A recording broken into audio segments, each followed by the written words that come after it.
भारतीय साक्ष्य अधिनियम 2023 जो इंडियन एविडेंस एक्ट 1872 को रिप्लेस करेगा, उसमें जो बदलाव लाए गए हैं, कुल 2 नए सेक्शन जोड़े गए हैं, 6 नए सबसेक्शन जोड़े गए हैं, 6 सेक्शंस को डिलीट किया गया है, साथ ही कई प्रोविजोज और एक्सप्लेनेशन जोड़े गए हैं और डेफिनेशंस और सेक्शंस के स्कोप को और एक्सपेंड किया गया है।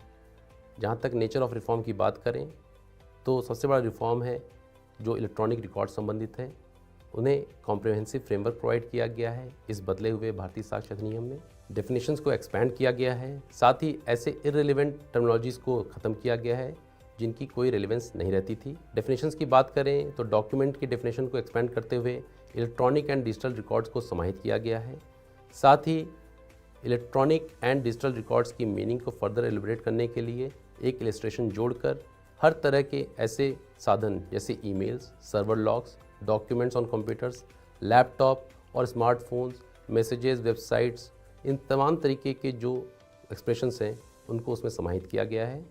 एविडेंस की परिभाषा को और ज़्यादा एक्सपेंड करते हुए statements which are given electronically उनको ऐड किया गया है। साथ ही साथ documents which are in the nature of electronic और डिजिटल रिकॉर्ड्स उन्हें भी एविडेंस की परिभाषा में समाहित किया गया है। कन्फेशंस की बात करें तो कन्फेशंस जो पहले इंड्यूसमेंट, थ्रेट और प्रॉमिस से संबंधित था, अगर इस किसी भी कारणों से कॉज किया गया है उसे इररिलेवेंट माना गया था, उसमें कोअर्शन को भी ऐड किया गया है इस बदले हुए भारतीय साक्ष्य अधिनियम में। एक और बड़ा बदलाव जो भारतीय साक्ष्य अधिनियम में देखने को मिलता है वो है जो डोमेन ऑफ एक्सपर्ट्स हैं उनके एक्सपेंशन को लेकर।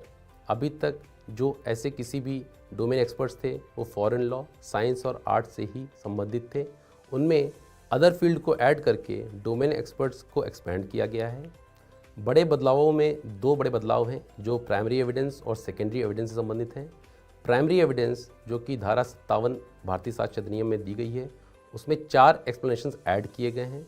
इन चारों एक्सप्लेनेशंस से प्राइमरी एविडेंस की परिभाषा में इलेक्ट्रॉनिक एविडेंस को या डिजिटल रिकॉर्ड को किस तरह से प्राइमरी एविडेंस माना जाएगा यह बताने का प्रयास किया गया है।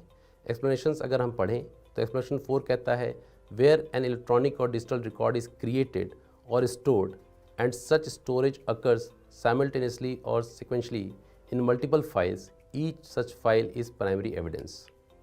दूसरा अगर बात करें एक्सप्लेनेशन 5 की तो as per explanation 5 where an electronic और digital record is produced from proper custody, such electronic and digital record is primary evidence unless it is disputed.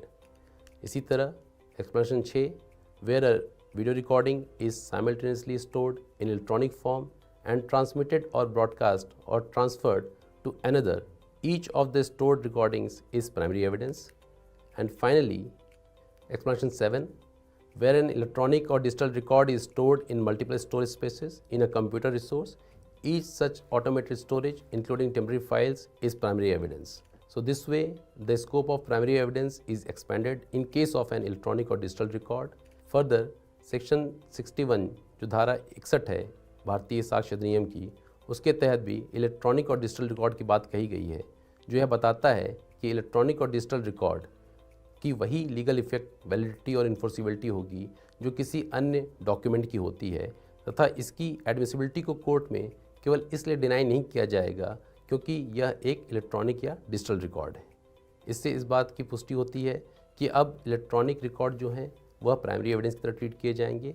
साथ ही भारतीय साक्ष्य अधिनियम में एक फॉर्म को जोड़कर अब इलेक्ट्रॉनिक एविडेंस की 65B सर्टिफिकेट जो इंडियन एविडेंस एक्ट का हुआ करता था उससे संबंधित जो बदलाव हैं उन्हें और ज़्यादा स्मूथ किया गया है, जिससे कि इलेक्ट्रॉनिक एविडेंस की न केवल कलेक्शन बल्कि प्रिजर्वेशन और एप्रिसिएशन तीनों को ही सुगम बनाया गया है। भारतीय साक्ष्य अधिनियम की धारा 63 में जो बदलाव लाए गए हैं वो न केवल इलेक्ट्रॉनिक एविडेंस को क्रेडिबल बनाते हैं बल्कि उनकी एप्रिसिएशन को और सुगम बनाते हैं। Thank you.